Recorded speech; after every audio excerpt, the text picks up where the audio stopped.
All right, we're back on the record, and the time is 12:50 p.m.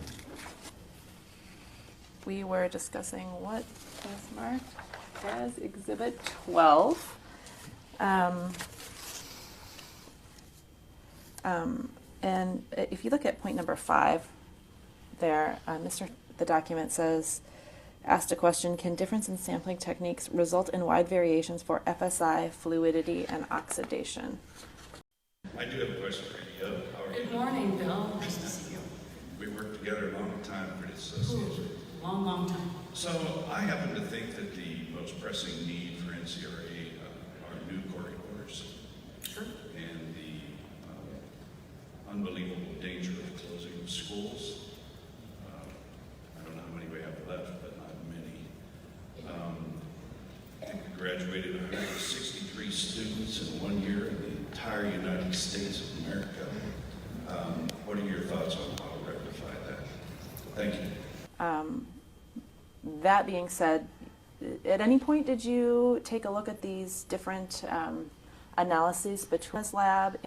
Did you ever take a look at that? I never saw any analysis. And why is that?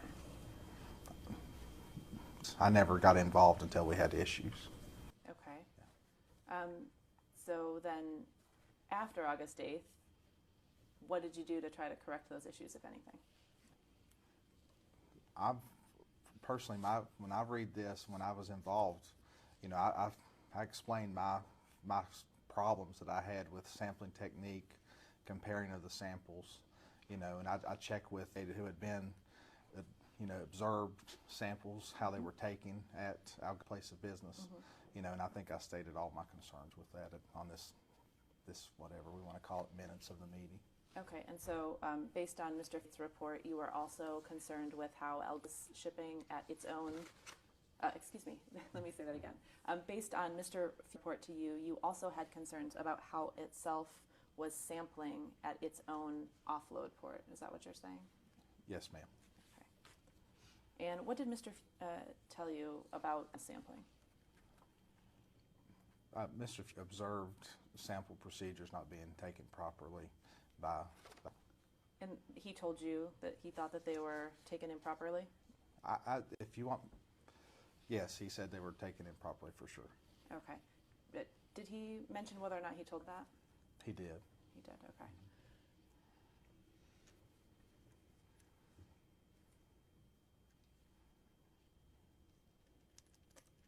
If we turn to number 7 here, it says that Mr. Stated that if sampling and testing done by mid valid, then he asked the question, why is the coke produced with sub poor in quality? He says blast furnace operations have been badly impacted, and the low coke stability has serious operational issues, the significant loss in production. How do you respond to that? My response to that is every coke plant that I have been to, to make a statement like that, generally, we don't know how the coke was being made. We don't know what other companies' coal was being involved into making the coke, because obviously they're not making coke out of strictly coal, because they have other coals that go into the blend. To say that it was coal's fault for having low coke stability is a very generalized, and I don't agree with the statement. Okay. Because there's too many other variables that you yourself. Yeah, there's a lot of production variables involved in making coke. In number 8, we talk about split sample. To your knowledge, were those split samples performed, and did you have any ongoing responsibility with respect to analyzing split samples? My understanding is we continually ask for the analysis of the split sample and don't know if we ever received it. You can't remember one way or another? I remember having a very difficult time getting an answer directly. It seemed a little shady, to be quite honest with you. We couldn't seem to get results back. Shady just because of the timing, or? We got the run around on trying to get the samples back. Okay, were you personally involved in those communications? Just at this beginning, after this, it went on trying to get the split sample.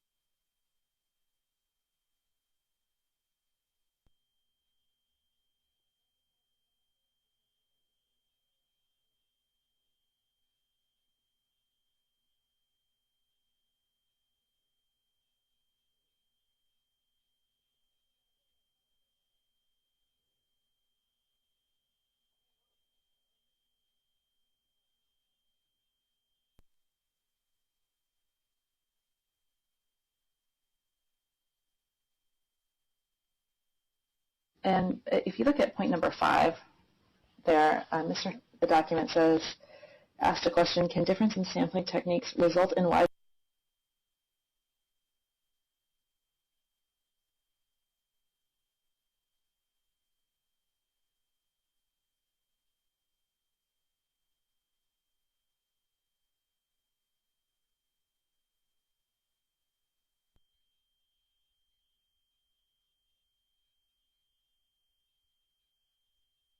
problems that I had with sampling technique, comparing of the samples, you know,